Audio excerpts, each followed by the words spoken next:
Welcome back to Movies TV Mad. You can follow me on Twitter at Movies TV Mad, and a very warm welcome to Friday's edition of the DC Universe Daily. Your main headline today is that via an exclusive interview, full-page spread via The Hollywood Reporter, Ben Affleck tells the journalist that he would never ever direct anything in James Gunn's and Peter Safran's DC Universe. This is massive. It's like Ben Affleck took his todger out, urinated all over James Gunn, then struck a match. Now, why is this a very, very important, huge statement by Ben Affleck? Well, it's a huge statement because several months ago, James Gunn told a fan that he was in talks with Ben Affleck to see what movie in the DC Universe he could direct, and they're both trying to find the right project for him. What happened, James? Was that true? Some fans are calling James a liar. Look, surely he didn't lie about that. That would be an absolutely ridiculous lie. So let's just say, for now, let's say that was true. He offered Ben Affleck a movie at DC. In DC Universe, or was it Elseworlds? Who knows? But what we do know is that Ben Affleck has said in this interview via The Hollywood Reporter that he's not willing to do that. Is this the right place, via an interview, to make that situation clear? He said, I have nothing against James Gunn. James Gunn's a good guy. I'm sure he's going to do a good job, but I'm not interested in directing anything in James Gunn's DC Universe. His exact words. But he basically lights up the whole of DC and WB and talks about his time with Joss Whedon reshooting Justice League and how much he hated that and how bad it was all run, and showing his gratitude to Zack Snyder, because the interviewer did try and pour scorn over the Snyderverse fandom, but Ben wasn't having any of it. He said, thanks to Zack Snyder and inviting me back to do the Snyder Cut, Zack Snyder's Justice League is actually my highest rated movie on IMDb. I didn't realize that. That's amazing. Ben Affleck's done so many great projects as well. So that's great.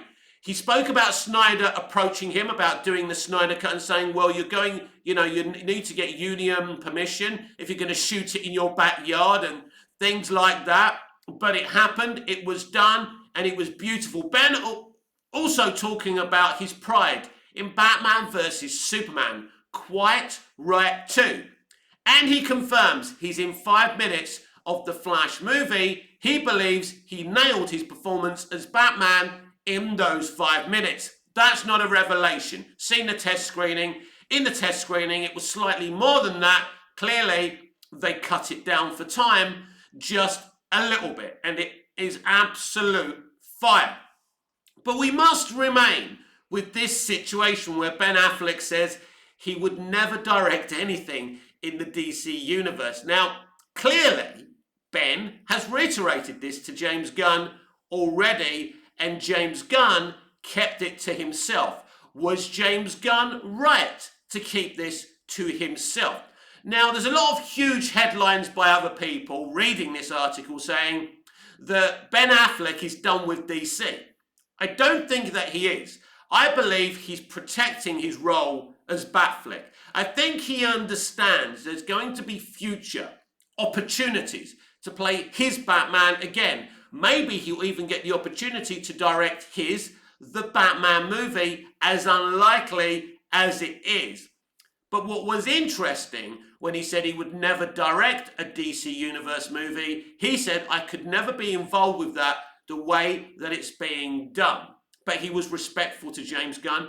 Of course he was. He wasn't going to be rude. Now, he didn't mention whether or not James Gunn had got into a conversation with him, offering him a gig on DC Universe, but according to James Gunn, there was an open conversation, and he made it sound like Ben Affleck was interested in doing something. But this doesn't mean he's not going to be involved in DC in the future. Of course, you know, conversations with James Gunn may continue so he can do his very own thing over on DC Elseworlds, which is the Batman projects. That's the side that they've got the Batman on, the Joker on. That's where auteurs can come in and do whatever the hell they want. Ben Affleck is an auteur. Ben Affleck's probably a better director than he is an actor, and he's a pretty solid actor. Don't get me wrong. His Batman is fire. His Bruce Wayne is fire. I love Ben Affleck. I love the way he got into the industry as well, writing a brilliant script with his good friend Matt Damon, which won them an Oscar for Good Will Hunting. That was like a Rocky story, a Cinderella story. What happened with Ben Affleck was amazing, but he made everything crystal clear in this interview. And as I say, this is explosive. Now, I feel really naive and silly believing that Ben Affleck would ever direct a film in DC Universe. I only believed it because James Gunn told us he was interested. Now, let's be clear here. James Gunn never reiterated that if Ben Affleck would be directing in DC Universe or in DC Elseworlds. So it's very important not to start calling him a liar. I will get into the argument he has had with a fan over his good wife, Jen Holland, continuing to be in DC Extended Universe post-credit scenes, and I'll explain why the fans are angry about this. Now, James Gunn has denied any involvement in her involvement in those post-credit cameos. I'm going to call bullshit on that, by the way, because his good friend who plays John Economos in Peacemaker and the Suicide Squad is also, spoiler alert, in a Shazam Fury of the Gods post-credit scene. So his good friend's in it as well, and his wife. He knew about it. He had something to do with it. We'll get into that as well. So what do these comments by Ben Affleck do? What do they mean? Well, look, yesterday wasn't a good day to be James Gunn. It was a reality check, not just for James Gunn, but for us DC fans as well. As I said earlier, I do not think that Ben Affleck is done with DC. No, sirree. But this was a huge interview where it was an open page and he was very honest. Every question was on the table. Now, I could have reacted to this in a quick 5-minute video after my main DC Universe Daily yesterday, but I didn't want to do that. I wanted to talk to some of my friends at THR and the Hollywood Reporter to gauge Ben Affleck's mood during this interview. He was very relaxed. He was very calm. He was non-aggressive. The way he answers the questions is what we saw. There's no extra. And, you know, in terms of the questions about DC, I don't believe that there was any part of that interview where he says, I'm done with DC. Don't forget, he was in an interview prior to agreeing to being on The Flash and said, I'm not Batman, which was a confirmation after pretty much it being the worst kept secret that they were going to attempt to replace him in the DC Extended Universe, and Hamada wanted to replace him with an old age pensioner called Michael Keaton, one of the most iconic versions of Batman ever, and Leslie Grace's Batgirl. That was their big plan, which is absolutely ridiculous. Don't get it twisted here. Ben Affleck is one of the most popular versions of Batman and Bruce Wayne. People like Henry Cavill may not like what were done in those films. I do, by the way. I think it's absolutely outstanding. But everyone appreciates Henry and Ben as those characters. They had great on-screen chemistry as Batman and Superman. Zack wasn't done with telling their story. And it's very interesting now. Ben's done over at DC Universe. He won't be involved in the new universe, and he's made that plain. Henry Cavill has been removed as Superman. So if Zack is ever given the opportunity to continue and finish off his Snyderverse arc, those actors are free to do so. So it's becoming a very, very interesting situation where people are seeing this as Snyder versus Gunn. And it's interesting because Zack put out a second tease about what I'm assuming is SnyderCon. And this time he talks about the hero's journey. Now, like George Lucas, Zack Snyder is a big fan and a big studier of the hero's journey. In fact, there's text on the Superman costume from Man of Steel and BVS of the hero's journey. Of course, you can't see it with the naked eye. It's in small print. And if you look at if you look at the BTS features or the interviews, I think even on the Snyder Cut Blu-ray 4K and DVD, Zack speaks about that a little bit, but I think he speaks more about it on the Man of Steel behind the scenes interviews as well. So he's teasing it again from the 28th to the 30th.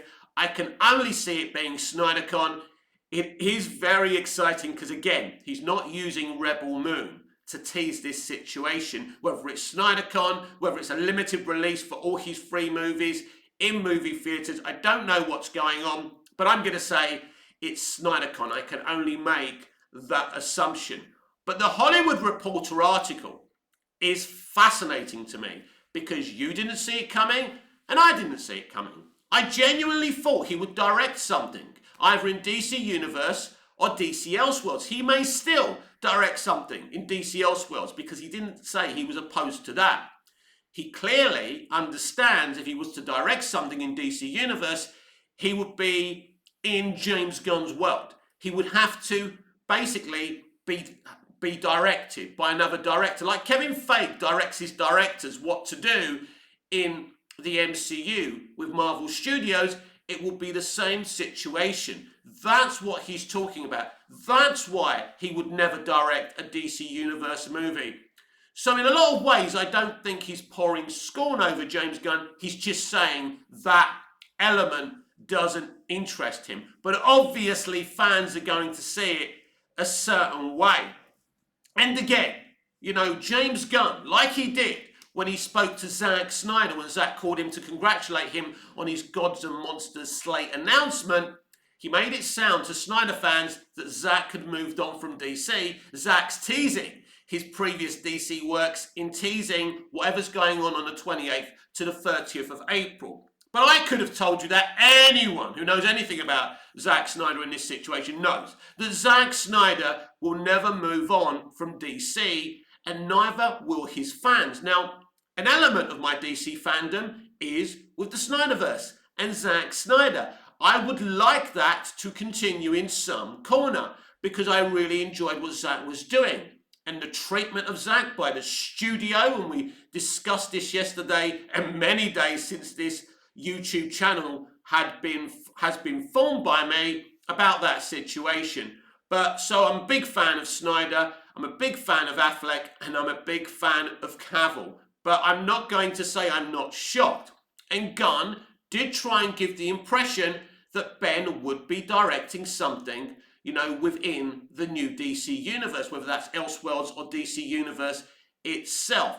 And he didn't come back to clarify the situation. It's clear that Ben Affleck said no to him.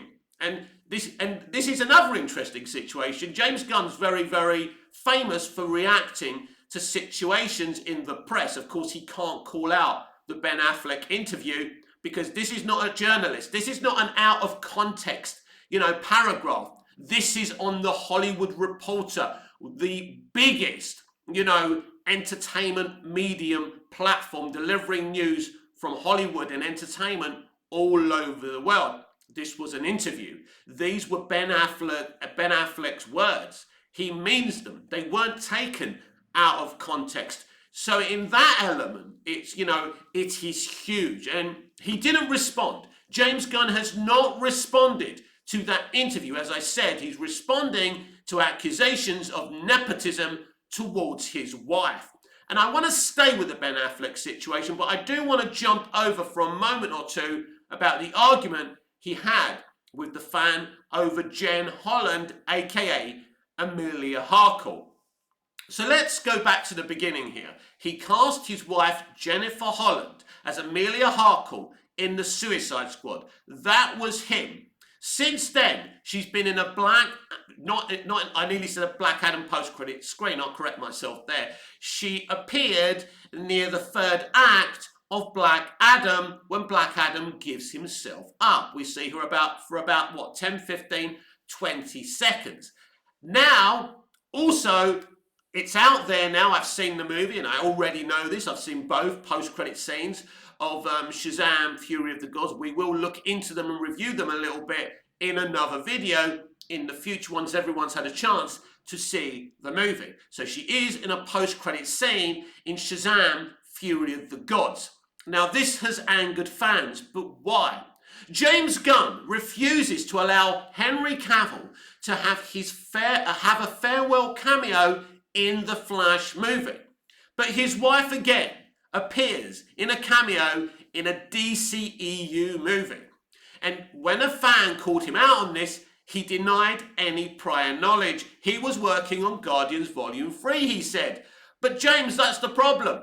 Your best mate, who plays Economos, and your wife, who plays Amelia Harcourt, were both in this post-credit scene. You were fully aware of this whole situation, and you were behind this situation. And James, I think it's a bad look that you're responding to this fan. You even said that he was being mean by speaking about this. Of course, they're trying to be mean to you. They're angry that you've sacked Henry Cavill as Superman. You even deny firing him because you know he was never ever your Superman in the first place. You didn't want to continue with him as Superman. And that is your decision, and you've made people angry considering the lie during Black Adam that Henry was coming back as Superman. You were fully aware that Jen Holland was in that post-credit scene. James, you made it happen while lying. Arguing with that fan is a bad look, my friend. If you're going to respond, and I think it's not advisable to respond to these things, is this what Hollywood's become? Fighting with fans on a database? It's ridiculous. But if you are going to respond, you should say this. Yes, I admit I support my wife's career and I gave her a job on my movie and I encouraged the studio to give her a couple of post-credit scenes. If Jen Holland was my wife, or I had a wife who was an actor or a girlfriend who was an actor, I would support her career, and if I had the power and the influence, I would make sure she would get work within the industry. There's nothing wrong with that. Now, that is nepotism because Jen Holland being married to James Gunn gives her an advantage and it stops other actors getting that gig. But this is the Hollywood way. This is the way the industry works. It's a family business, even though they deny it. But at least be damn well honest about the situation. But the reason people are angry about this, that she's been, appeared in 2 cameos in 2 different DCEU movies, is because James Gunn and Peter Safran won't allow Henry Cavill to have that farewell cameo as Superman in the Flash movie. It could have been done. Something really special could have been shot. And they took that opportunity away from Henry and the fans. And this is why people are venting at you, James. And if you don't understand that, you really don't understand fandom at all. Because the day before, it was all celebrations. He confirmed he was directing Superman Legacy. But think about this for a minute. All these journalists saying it was so obvious that James was going to direct this movie. No, it wasn't. Why was he so hesitant in confirming he was directing a movie? 24 hours, let this sink in. 24 hours after he announced he was directing Superman Legacy, Ben Affleck reveals in an interview that he would never direct a DC Universe movie. Do you like my conspiracy theories? Here's another one for you. I believe that they offered Ben Affleck to direct Superman Legacy. He deliberated, thought about it, then Julie said no, as he always was. I think they offered Superman Legacy to multiple famous, huge directors, and they all said no, because no one wants to piss in somebody else's pool. They want freedom. They want to do their own thing. Look what happened to Sam Raimi when he directed Doctor Strange in the Multiverse of Madness. Critics blamed him for the condition of the film. Sam Raimi came in as a favour to Kevin Feige, but he wasn't in charge of that movie. But these shills would rather blame Sam Raimi, an iconic, legendary, horror, comedy, and superhero director, instead of blaming the source, Kevin Feige. So, directors are now seeing that, these huge directors are seeing that, directing in the MCU or this new DC universe isn't the way to go. Because there's going to be a lot more opportunities for originality in the industry, because Warner Brothers and Disney's kind of brand chasing is crashing and burning, and we can all see it.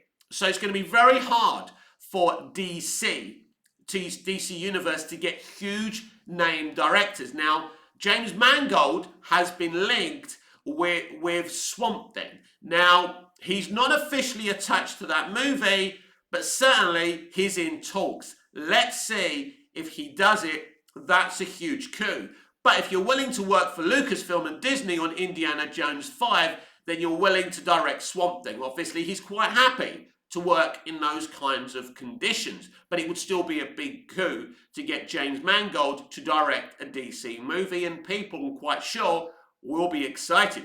I'm intrigued more than excited to see what he's doing with Indiana Jones and the Dial of Destiny. Very, very interesting. And I think that will kind of solidify people's opinions if he'll make a great Swamp Thing or not. Because everyone's going to make a decision about a director before they actually see his movie, because this is the world we live in. But Ben Affleck, in my opinion, was absolutely right to refuse to do this, because he wouldn't have had any freedom. He was burnt with the DCEU. First of all, Christopher Nolan approaching him to direct Man of Steel. He said no because he didn't feel he was capable enough of doing it. Zack Snyder then wanted him to play Batman and Bruce Wayne in BVS and the DCEU. He did. He enjoyed that process. He was part of that creative process alongside Zack Snyder, and he enjoyed doing that. He enjoyed making Zack Snyder's Justice League. Then the Joss Whedon thing was an absolute nightmare. It drove him to drink, it drove him to despair, and he even admits in the interview it nearly drove him to suicide as well if he didn't drink. He said it was either drink or jumping out a window. So, Ben was hugely damaged by this situation. But yeah, I don't blame Ben for refusing this. I'm surprised that Ben's come out with this in an interview, but I'm even more surprised that James Gunn allowed this to happen this way. It's a bad look for him, because it does, it makes him look like a liar. Now, I'm not going to call him a liar. I'm going to assume he made an offer to Ben Affleck. Ben Affleck said no, end of story. Now, Ben Affleck and Matt Damon have got their own production company. They're making some kind of Nike biopic. I think it's called Air. Really excited to see that. Make no mistake, Ben's a great writer, a great director, and exciting things will come from his and Matt's brand new production company. And Viola Davis, who plays Amanda Waller, was very, very complimentary as well to the press about Ben Affleck when they've been involved. He's been very respectful to make sure she gets the right makeup as a woman of colour and getting the right, hairstylist as well. So it's clear that Ben Affleck is very, very well respected in the industry. Make no mistake, he's one of the best directors the industry has right now, and having him direct any DC movie at this stage would be a huge coup. But these huge studios like Disney and DC Studios and Marvel Studios are going to struggle to convince people like Ben Affleck to get involved in these movies, because, as I say, there's new artistic opportunities. There's a paradigm shift within the industry right now, and the superhero genre is being left behind. Brands, IPs, and franchises are being left behind. But I am surprised the way we found out that Ben Affleck would never direct the DC Universe movie. Now, as I say, I should have saw this coming, but I just genuinely, and naively believed James Gunn when he said they were in talks. When you're in talks, you kind of agree to be in talks. You want to be there, but Ben Affleck just says, no, there's no way I'd ever be involved in James Gunn's DC universe, you know. So that's just off the cuff, no talks. I'm not interested, never was interested, but that doesn't mean he's not interested in reprising his role as Batfleck. So it's a very, very interesting situation. There is a situation here between Zack Snyder and James Gunn. The fans see it as James Gunn versus Zack Snyder. And right now, James Gunn is losing this battle of wills. There's no question about it. Because basically Ben Affleck made him look like a monkey, made him look like an orangutan. He did, everyone. The way he spoke, the way we thought that Ben was going to do something because James told us he was going to do something in the DC universe, and it's simply not the case. And James has not clarified this situation at all. It's pretty clear that James Gunn never thought that Ben Affleck was going to out this situation, expose this situation via a Hollywood Reporter interview. That's the huge thing about it.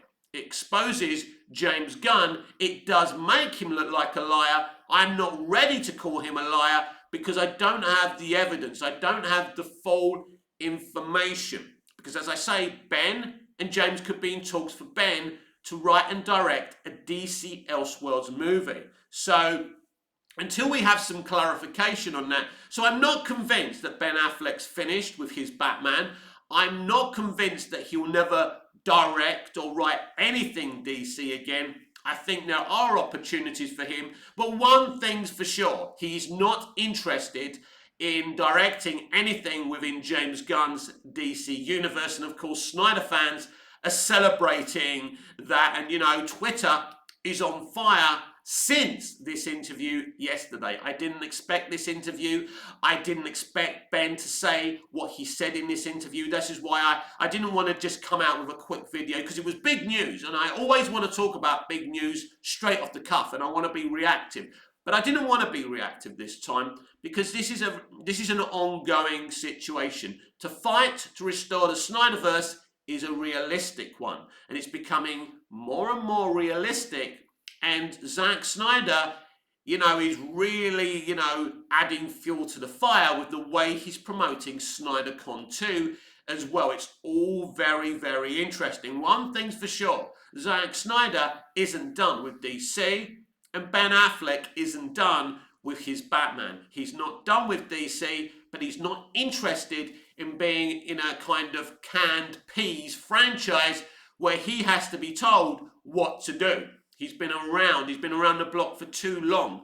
He wants to be a visionary. He wants to be creative. He clearly loves DC. He's clearly very hurt and bitter with what happened with his Batman. He didn't even get to finish his arc. What happened was despicable, and I don't think that anyone who loves the Snyderverse, whether they were involved inside it or it's the fandom outside of it, are ever going to let this go. I just want to talk about David Ayer very, very quickly, because David Ayer is, you're losing me, David. You're going to lose my support. He's now saying he'd rather us see his unfinished version of the Ayer cut. I have no interest in seeing an unfinished movie. Give me the score, give me a cut that's finished and polished up. That's brilliant. Now, he also got involved with the argument between James and the fan who called him out for Jen Holland being in these cameos. And then David Ayer saying stuff like, there's always someone on the grassy knoll waiting to take aim. And James Gunn thanked him for his support, calling him the best. But of course, we all know why David Ayer is supporting WB and James Gunn, because they've promised him that he'll get his movie released. They'll release the Ayer cut eventually. I believe this is not true. You are being strung along, David, for your support. And at the end of the day, people are now starting to get very, very frustrated with you. I love you, David Ayer. I think you're a great director, a great guy. But the way you're going about things isn't good. And you are going to lose a lot of popularity, and with that popularity, the push to release the haircut, people are going to start moving away from it. So if I was you, I'd stick with the fans rather with the studio. Now the studio have the power whether or not to release the haircut or not. But if the fans stop pushing for it and there's no call for it, your movie, David, will never ever be released. This has been Friday's edition of the DC Universe Daily here on Movies TV Mad with me, Mick, your host with the most. Just ask your girlfriends and your wives. Please like, share, comment, subscribe, hit the notification bell so you never miss this beautiful perfection, and I'll see you again in the next video. Until I see you again, goodbye, au revoir, auf Wiedersehen.